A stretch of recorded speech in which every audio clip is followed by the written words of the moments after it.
Hello, welcome to part 3 of the new player guide for Shadow Era, made in 2024 for V4.95 onwards.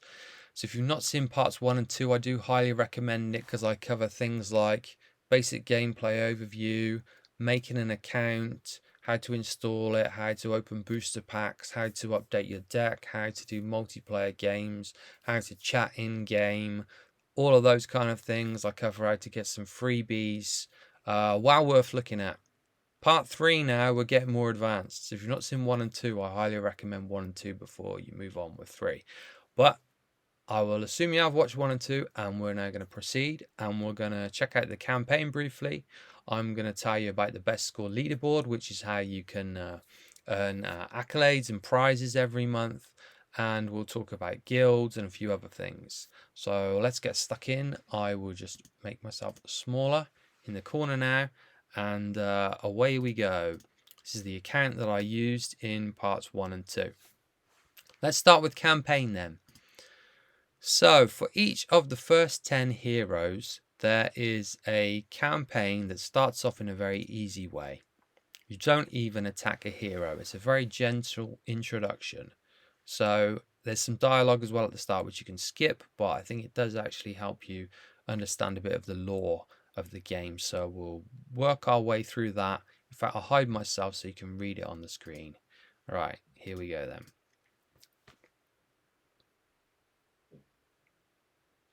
So the corrupted angel is here. Human eye, come to warn you of great peril and bestow on you a quest. So you finally decided to speak. I'll admit I was curious why you were watching me, and that's the only reason you're still breathing.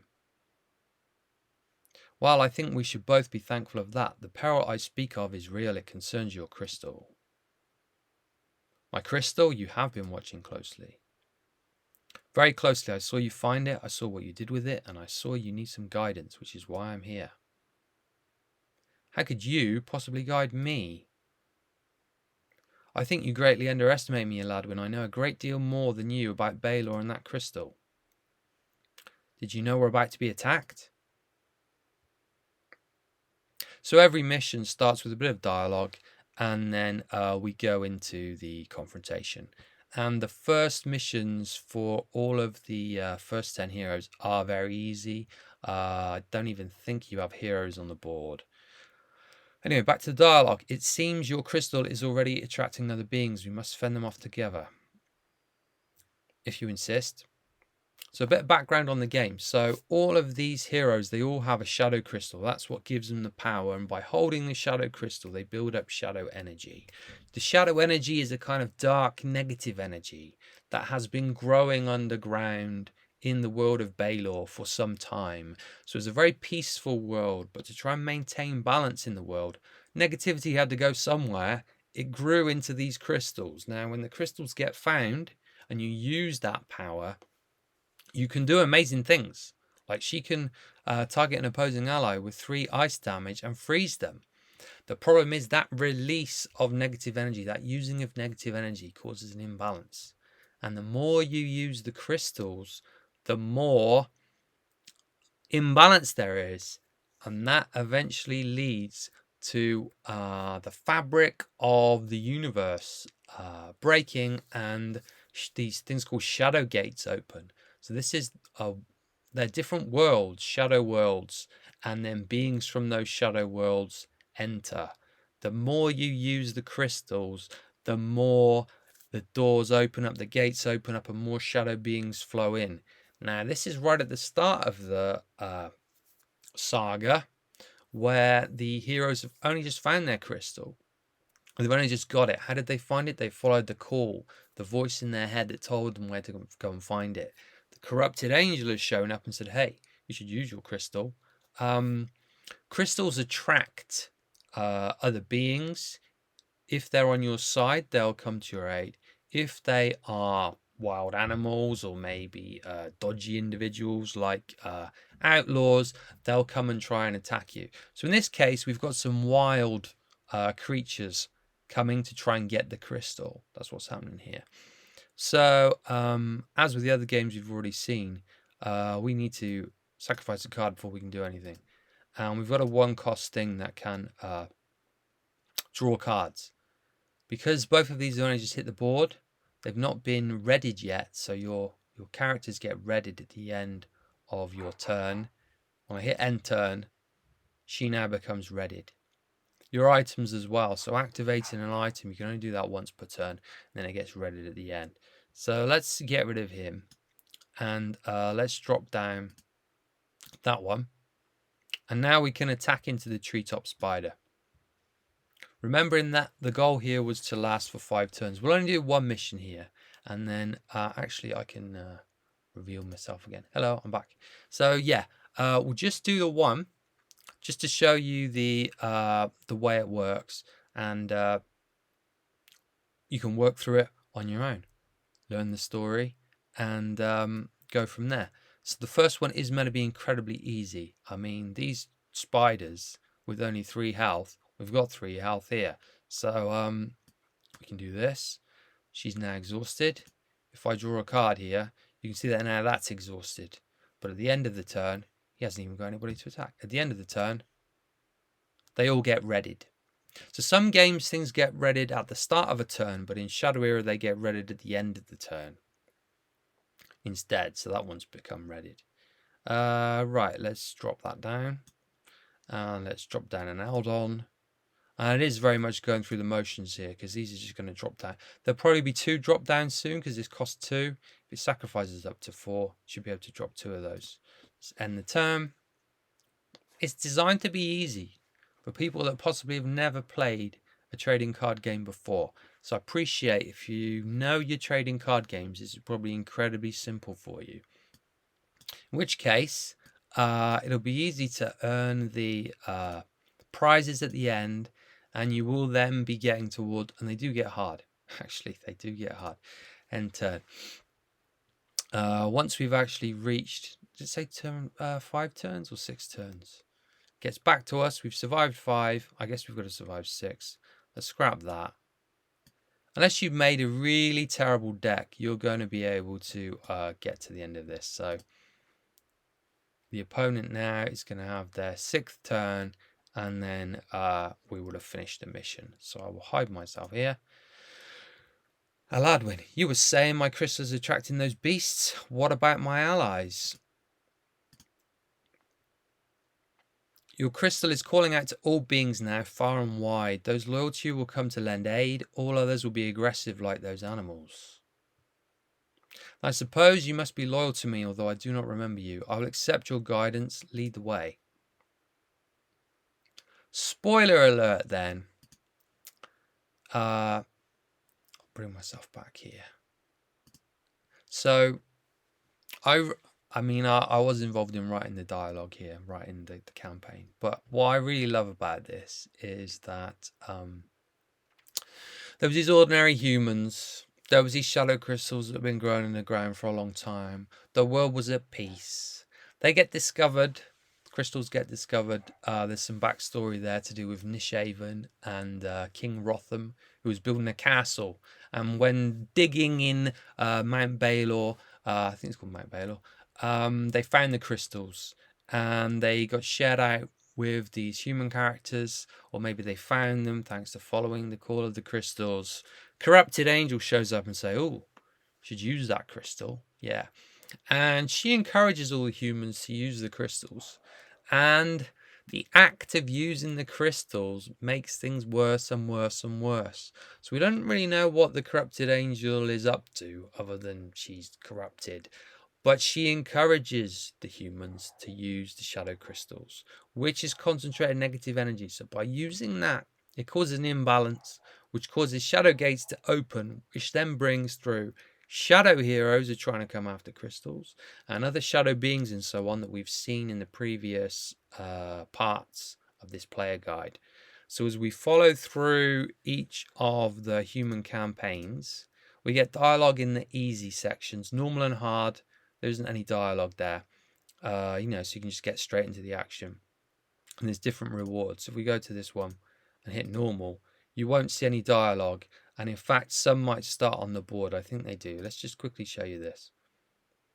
So there's 2 on the board now on normal. So it's not quite as easy anymore to win. So if we end the turn now, and I highly recommend going through as do them all on easy. And as soon as you've made a deck for a new hero, go through their campaign. I mean, if you want to just get stuck into multiplayer, absolutely go for it. But each different hero has a different story that unfolds. They've got a different backstory. They've got different motivations and so on. So we'll kill this off. We'll drop down him. And that's the main difference in terms of difficulty early on. The fact that more start on the board. So let's concede that. Now, if you remember back to the first video, we got a Elementalis deck. So we go to that deck and we load that one up. Here we go. Updated starter. Thank you very much. Head over to the campaign. So the 10 original human heroes from Call of the Crystals, they've got very simple missions, the first 5. Swap to a shadow one and actually you are immediately taking on a human hero. This is because, as I was saying before, the human heroes start using their crystals, which causes the shadow gates to open, which causes the shadow heroes from other worlds to come along. They get crystals, and immediately there's a battle between them. And there's a massive matrix of different hero-to-hero battles going on. And you can see all different aspects of those confrontations by playing the different campaign missions. So, let's have a quick look at this one.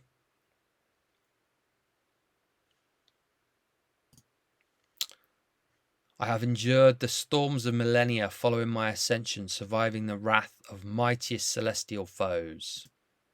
I have traversed the aeons on my quest to master the beautiful symmetry of the crystals.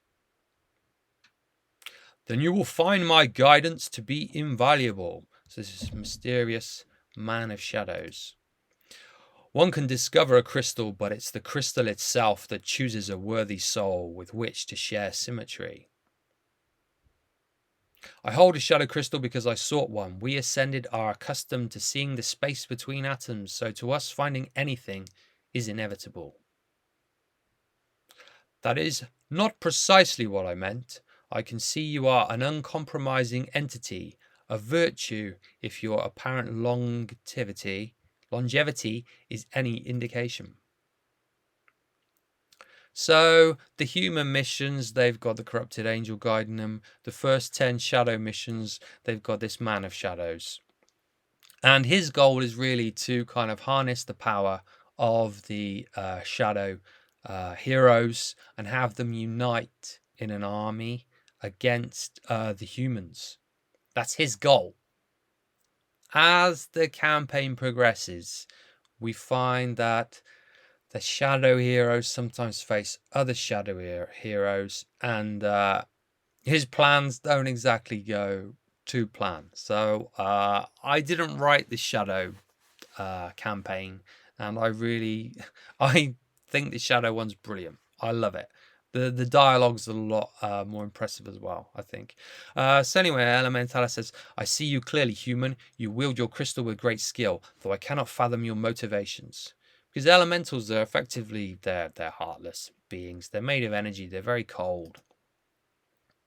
And she says, I align myself with all life here on Baelor.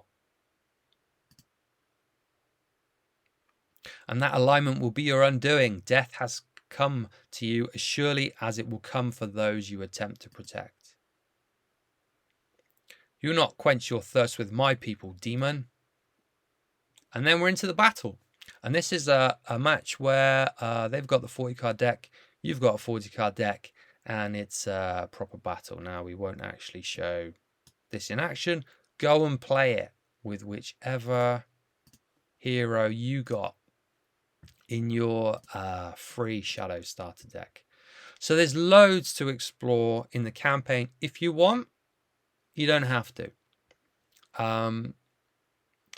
Otherwise, head to multiplayer.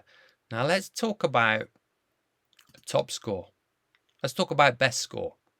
Let's click on about. Here we go. So For each rated match you win or lose, you'll receive a match score. It's your rating times your opponent's rating divided by 100 for a victory, or a third of victory match score if you draw with somebody. Nothing for a defeat. The multiplayer rankings in Shadowware are based on best score, which is the sum of your match scores for your best 50 match period that month.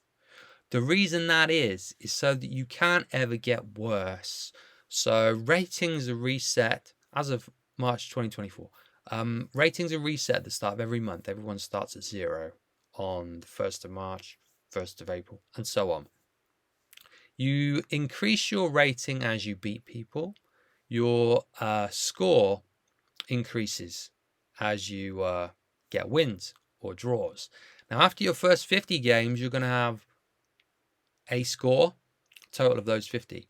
When you move to game 51, if that is a better result than game 1, now you've got a better best score window.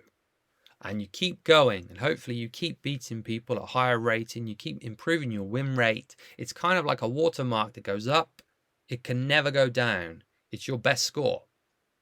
So it used to be that people would we rewarded for rating.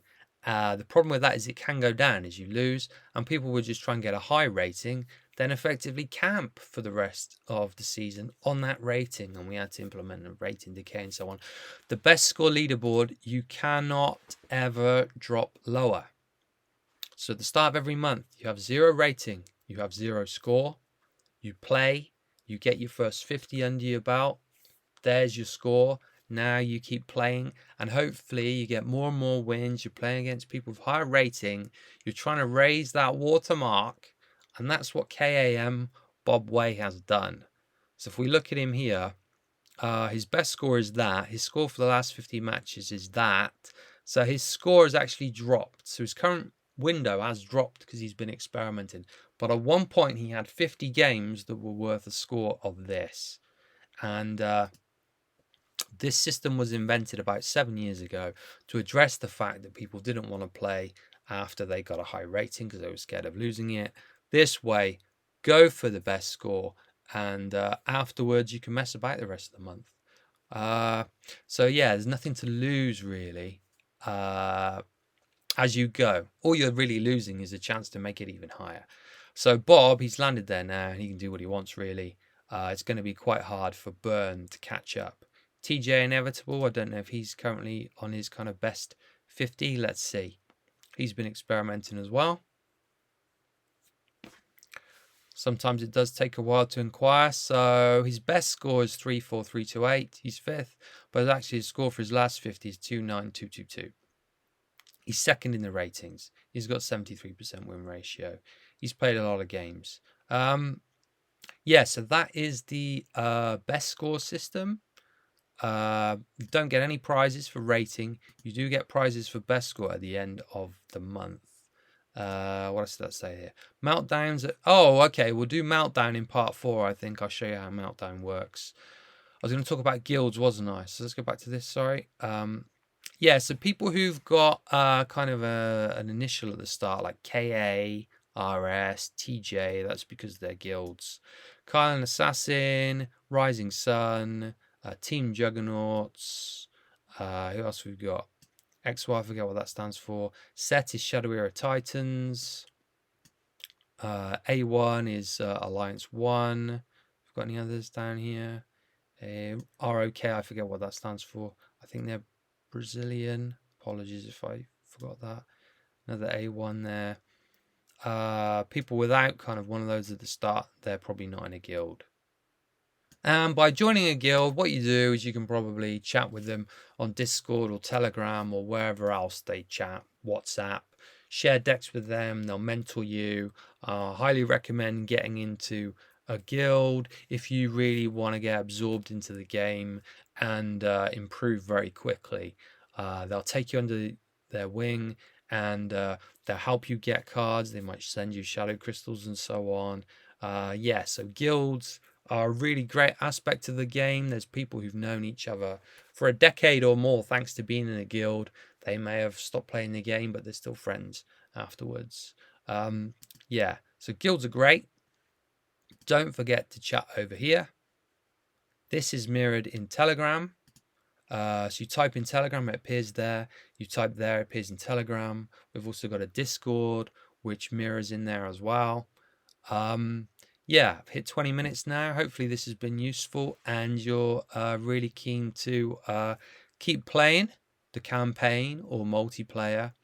Don't forget, you can just click on any game and jump into it. Live in progress. So click on that one. You can watch it. You can even say hello to people. So I don't know what they're going to say to me, but I can say, hi, I'm new. Nice to meet you. And then, because we trust our players, we've got a nice community, and we actually let people talk to each other in this game. And there's very few people who are toxic or nasty. And yeah, it's much better than hitting an emote, isn't it? An emote, you know, happy or whatever. You can actually talk to people. It's really good. You can send in-game messages after the fact. So just before we end this, over here, if you want to message somebody, compose, put their details in there like Bad Santa, and say, hi, give me some cards, please. And then I mean it. Like that, send that over. And then Bad Santa's got that message now. And maybe next time in the video we'll have more cards because Bad Santa's been kind. Who knows? Anyway, thanks for watching and I'll see you in part 4.